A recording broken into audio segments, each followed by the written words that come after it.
Resumido. Olá, eu sou o Bruno Natal, hoje é dia 28 de janeiro e no resumido número 299, Agricultura Inteligente, Inovação Sustentável e o Futuro do Agro Brasileiro numa conversa com Gabriela Vieira Silva. Vamos nessa, resumido!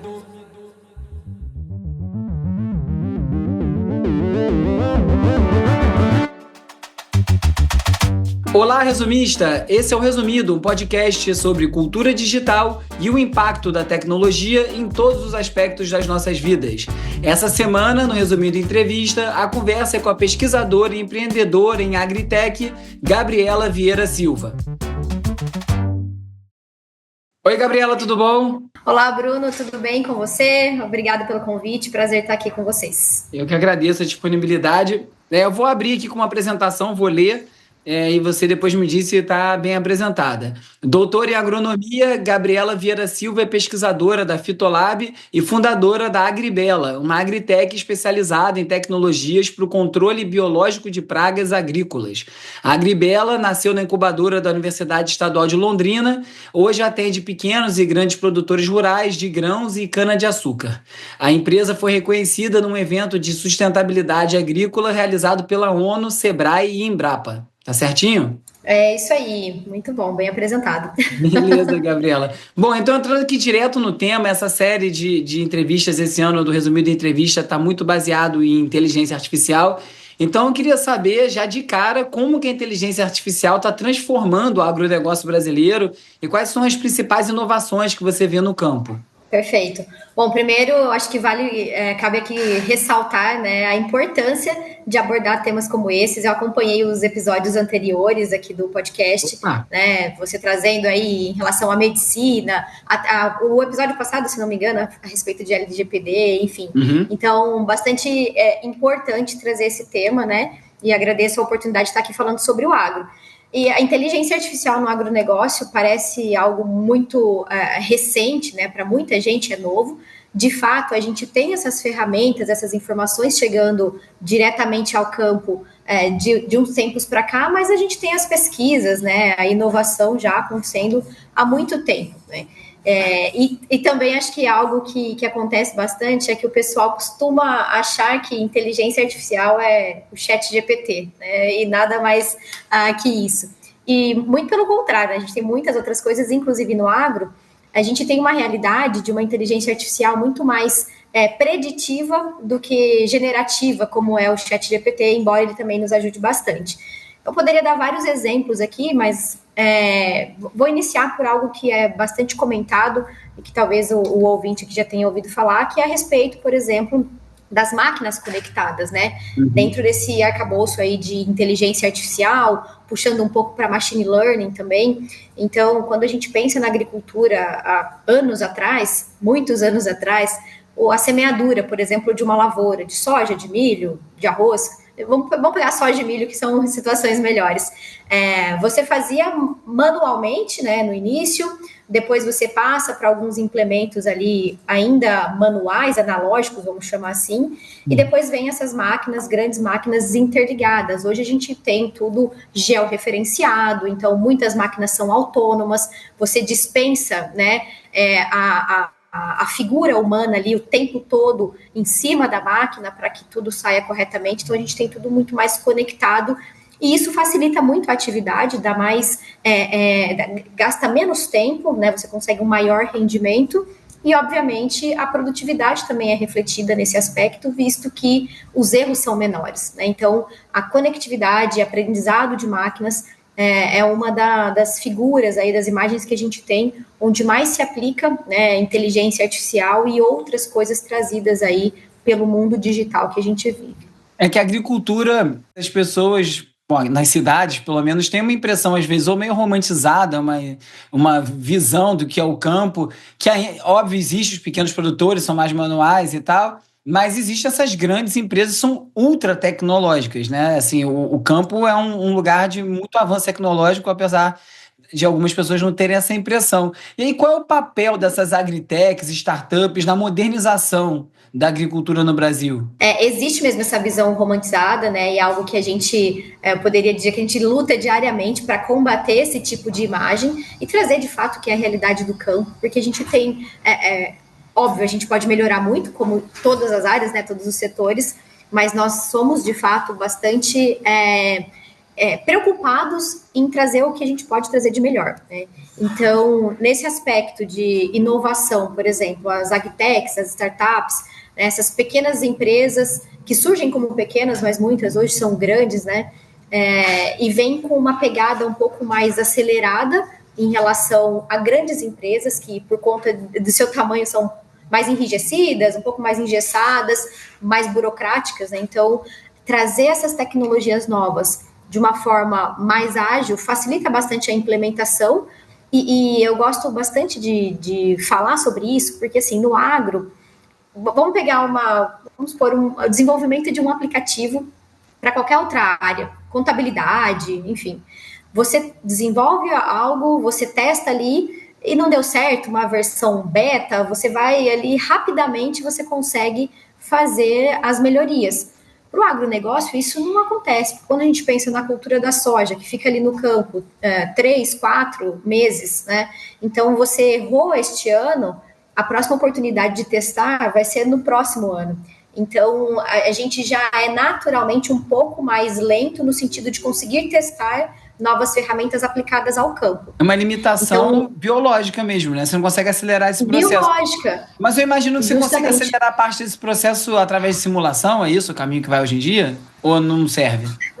Ainda não é uma realidade no sentido da pesquisa, do desenvolvimento, as questões de simulação, né? A gente tem muitas variáveis, o campo é muito dinâmico, a gente tem pragas, tem doenças, tem plantas daninhas, então não dá para a gente simular todo o ambiente. Obviamente que algumas partes a gente consegue sim fazer em pequena escala, em laboratório, em casa de vegetação, mas não é tudo que se aplica, então a gente precisa desse teste mesmo a campo, né?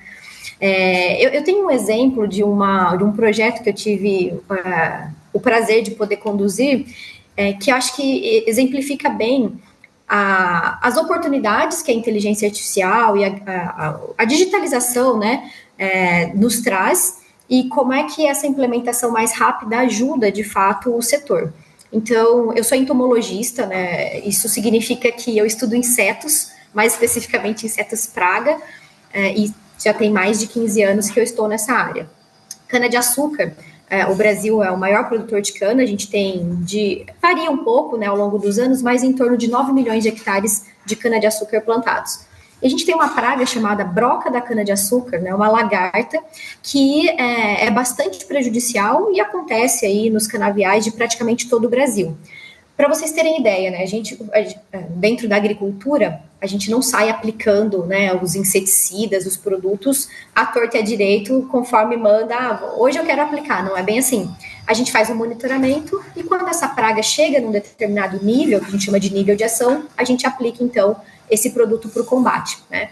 A broca da cana-de-açúcar, então imaginem aí a cana, essa lagarta, ela fica dentro da cana-de-açúcar, então ela perfura o colmo e fica ali dentro.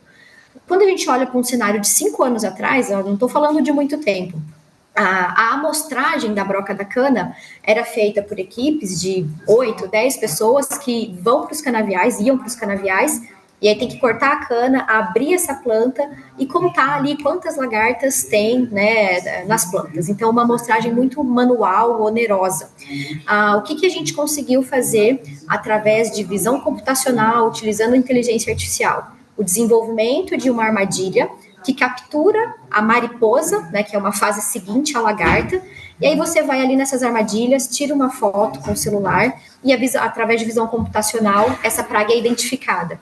Então imagine, uma equipe com 10 pessoas fazia um monitoramento de X hectares por dia, e agora com essa ferramenta a gente consegue fazer 5X num mesmo dia por conta, né, dessa otimização do processo.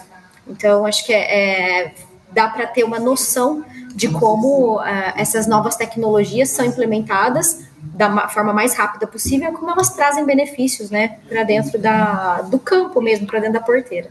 E esses sistemas que você está exemplificando me parecem um pouco complexos. Assim, como é que isso chega na ponta, no pequeno agricultor, no pequeno produtor? como ele não é prejudicado por não conseguir se inserir nesses sistemas? Como é que entra isso na equação dessa digitalização do campo? Fazer a tecnologia chegar, né, ao produtor é uma não dos problemas, mas dos desafios que a gente precisa enfrentar. Então, através de muita conscientização, levar através de palestras, né, a gente promove muito eventos a campo, onde a gente consegue expor essas ferramentas, essas tecnologias e fazer com que, através de testes, pequenos, né, provas de conceito, esse produtor se adeque à tecnologia, né, e entender também se é para a realidade dele ou não, porque nem tudo que está disponível é para ser utilizado por todo mundo, né? Então, através dessas entradas mesmo, diretamente ao produtor. E quão avançado a gente está no Brasil em relação à tecnologia no campo, em relação ao mundo? A gente está lá na frente, a gente está lá atrás, não tenho a menor ideia onde é que a gente se posiciona nisso. É uma ótima pergunta, a gente sempre comenta, né, internamente dentro do setor, que o brasileiro tem aquele complexo de vira-latas, né? Então, por muito tempo isso foi realidade no campo, hoje não mais. O Brasil tem uma agricultura que a gente chama de agricultura tropical, então nós temos aí, quando a gente compara com países que estão em outras localidades do globo, né, que podem fazer uma safra por questões climáticas mesmo, em algumas áreas a gente consegue fazer 2 até 3 safras, né, dentro de um mesmo período, de um mesmo ano. Então, isso é o cenário perfeito para o desenvolvimento de solução de problema, porque nós temos muito problema, a gente tem muita praga, a gente tem muita doença, tem os fatores climáticos, a gente está passando por isso, né, em algumas localidades chovendo muito, em outras os produtores perdendo por seca. Então, hoje eu digo com toda certeza que nós estamos à frente de muitos, né, que por muitas vezes nos consideraram atrasados no sentido de desenvolvimento de tecnologias. Então, a gente tem investido bastante, né, nessas ferramentas, nas pesquisas, nas equipes, as instituições, tanto públicas quanto privadas, né, têm investido mesmo, de fato, tempo, dinheiro, para que nós estejamos, de fato, na ponta. Então, hoje, por conta desse cenário, né, de tropicalidade, vamos dizer assim, nós temos um desenvolvimento muito avançado.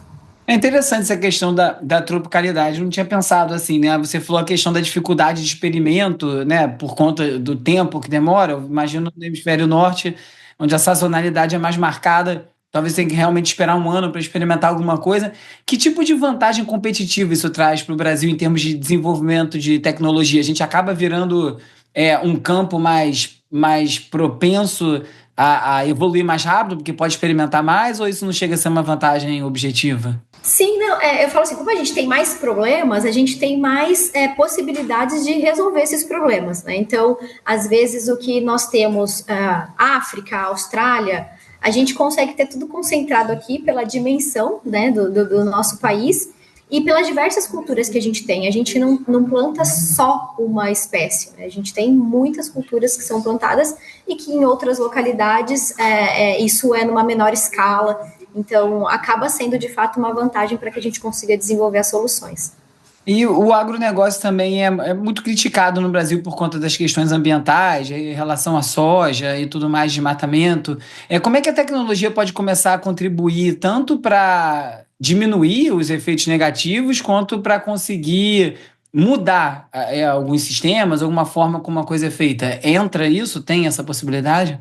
Sem dúvidas, a gente tem sim, e até aquilo que a gente comentou, né, de uma visão muitas vezes deturpada mesmo de como é o agronegócio, eu falei, bom, a gente pode, a forma como a gente pode melhorar em muito, de fato, a gente tem muitos pontos para serem melhorados, mas a gente tem evoluído de uma forma, assim, fantástica.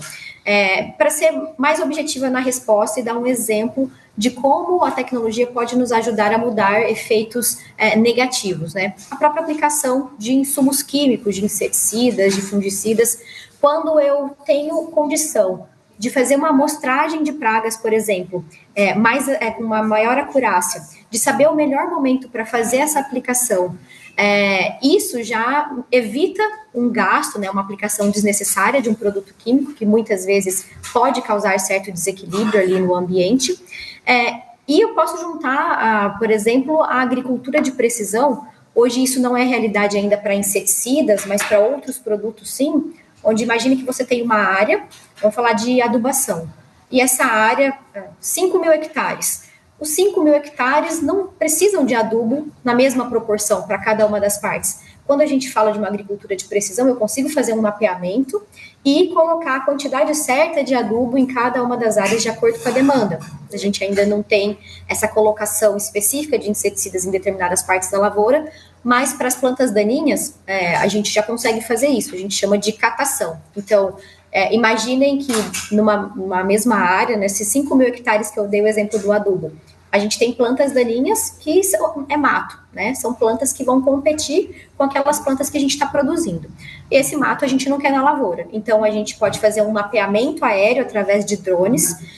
Os drones identificam as áreas onde tem a concentração dessas plantas daninhas. E depois, com esse mapa, você pode colocar, né, esse mapa num outro drone, um drone de aplicação. E esse drone vai fazer o que a gente chama de catação. Ele vai, naqueles lugares pontuais, aplicar o herbicida para conseguir combater aquela praga, né? Já existe, já é aplicado no campo hoje em dia? Já. Isso já existe, é fantástico, né? Então, você imagina, ao invés de aplicar produto em toda a área, você vai aplicar especificamente onde há necessidade. Você economiza o uso do pesticida, no caso, você diminui o volume. Perfeito. Mas não tem nada num caminho de melhorar ou diminuir a toxicidade desses pesticidas para o humano, para a lavoura e tal? Também tem algum estudo nesse caminho? Tem muita coisa. Quando a gente olha, eu vou falar dos inseticidas, que é a minha área, né? Quando a gente olha para uma linha do tempo aí, os produtos químicos no geral começaram a ser mais utilizados ali na década de 50, num pós-guerra, onde a gente chama, né, a segunda revolução, que é a Revolução Verde. Então, durante a Revolução Verde, houve um aumento nas pesquisas, no empenho para desenvolver novos produtos. E aí, os IDAs da vida, né, inseticidas, fungicidas, herbicidas, começaram a ser mais utilizados.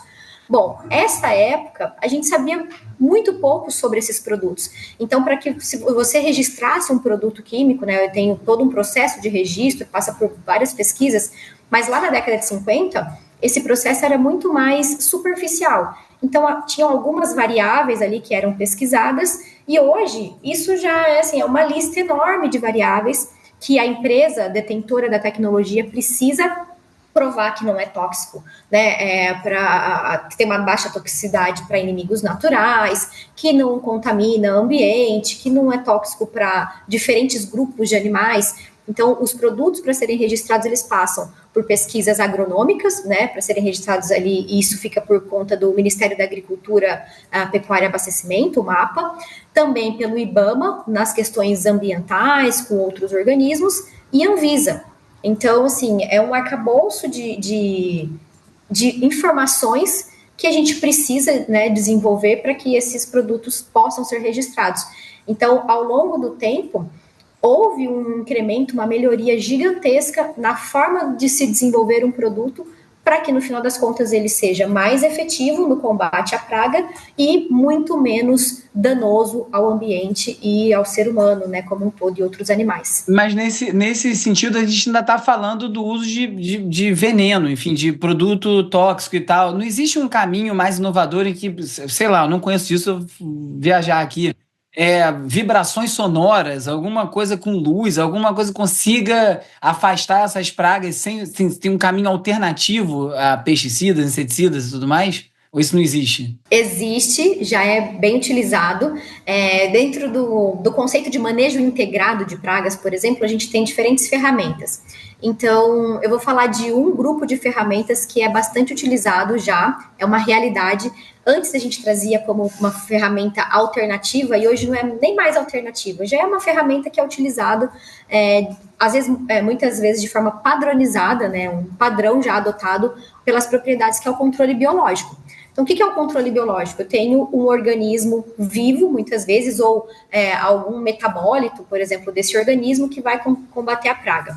Dentro do manejo de insetos, eu tenho fungos, que a gente chama de fungos entomopatogênicos. Então, são fungos que a gente aplica na lavoura e ele vai matar, vai combater aquela praga específica. Bactérias, vírus, né? O que o controle biológico tem de diferente do controle químico?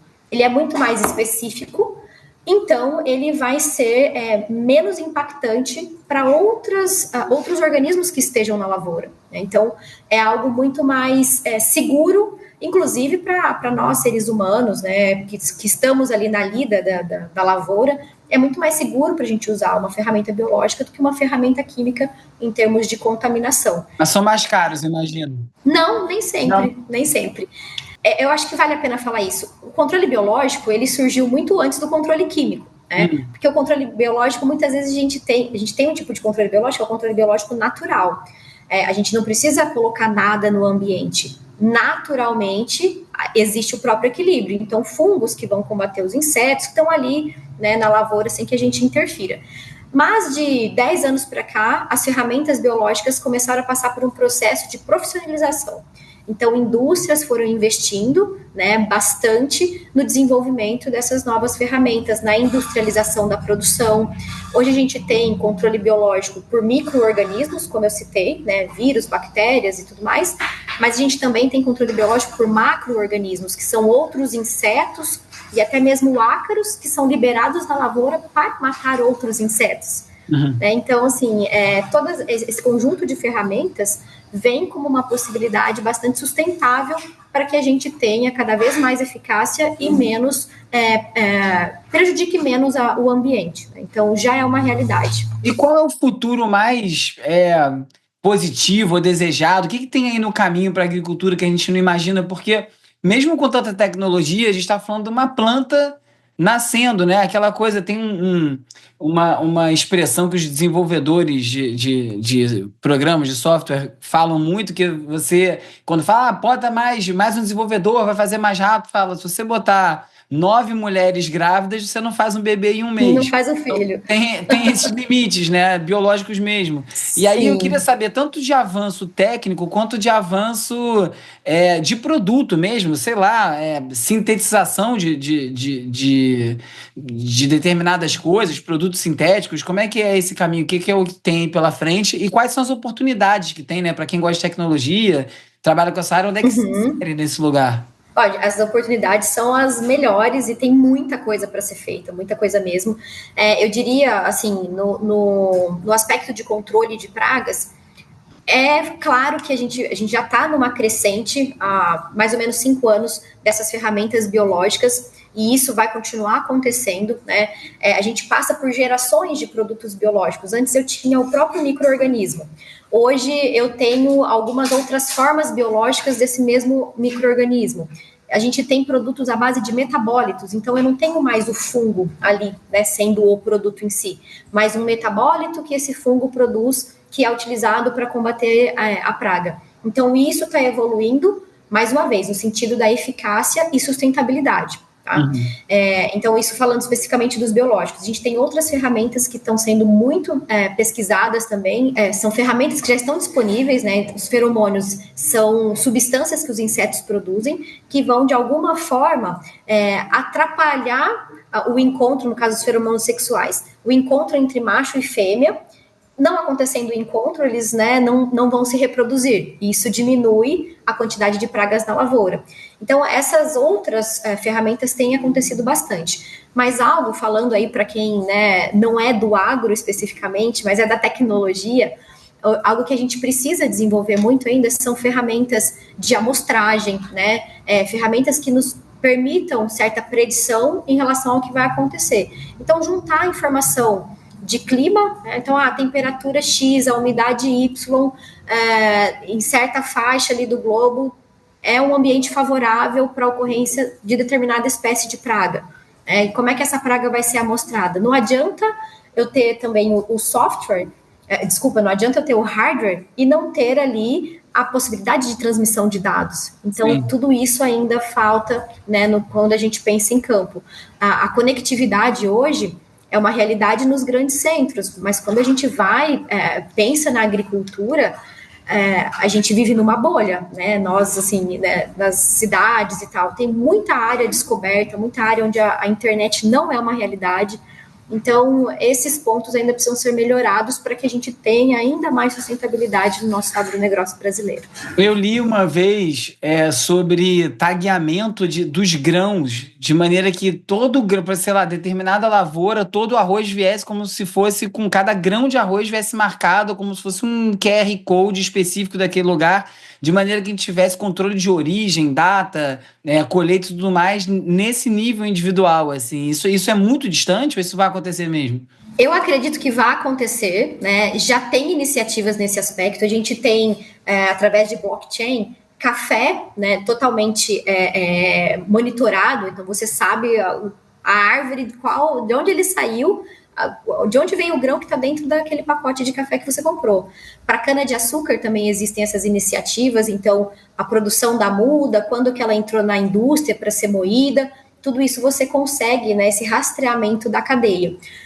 Para grãos, de forma geral, ainda não é uma realidade, mas mais tempo, menos tempo, isso vai acontecer. Para algodão também a gente já tem esse rastreamento, então a gente está próximos, talvez não tão próximos, mas é muito possível de ser uma realidade em aspectos gerais. E para fechar, qual é a coisa mais legal, assim, que você mais deseja que aconteça no agro, em termos de tecnologia? Pode ser uma coisa bem distante, não tem problema, mas o que você olha, quando você olha para o futuro, você fala, cara, quando isso aqui acontecer, vai ter mudado tudo e chegou em algum lugar novo? Olha, bom, vou puxar sardinha para minha área, né, que é algo que eu tenho certeza que isso vai acontecer, eu vou ficar muito feliz quando isso acontecer. Eu tenho trabalhado, né, para isso, inclusive, no desenvolvimento de ferramentas de amostragem de pragas, né, porque hoje a gente tem alguma coisa, digital muito pouco, analógico mais, e muito ainda é feito com base num calendário, vamos dizer assim. E eu tenho certeza de que a partir do momento que a gente tiver mais ferramentas, ou ferramentas robustas de amostragem, com conectividade, com possibilidade de transmissão dessas informações, e que a gente possa acompanhar a lavoura dia a dia mesmo, talvez minuto a minuto, e saber qual mariposa está chegando, qual percevejo está chegando, se a mosca branca está aumentando ou diminuindo, isso vai fazer toda a diferença. A gente vai conseguir fazer um manejo muito mais eficiente mesmo, sabe? No sentido de aplicar no momento correto, matar a praga que precisa ser morta, né?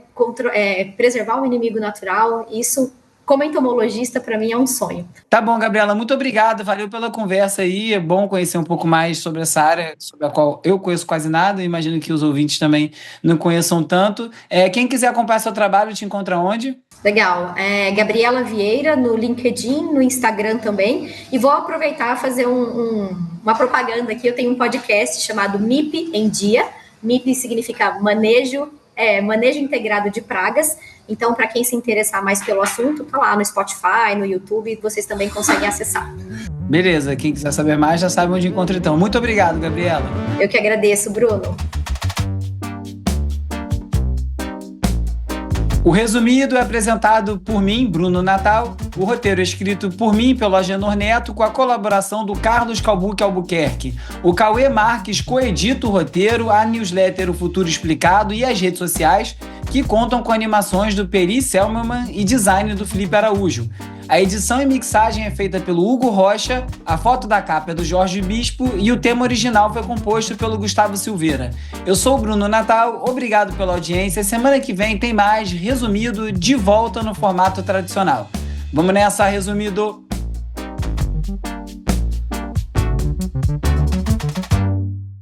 Resumido.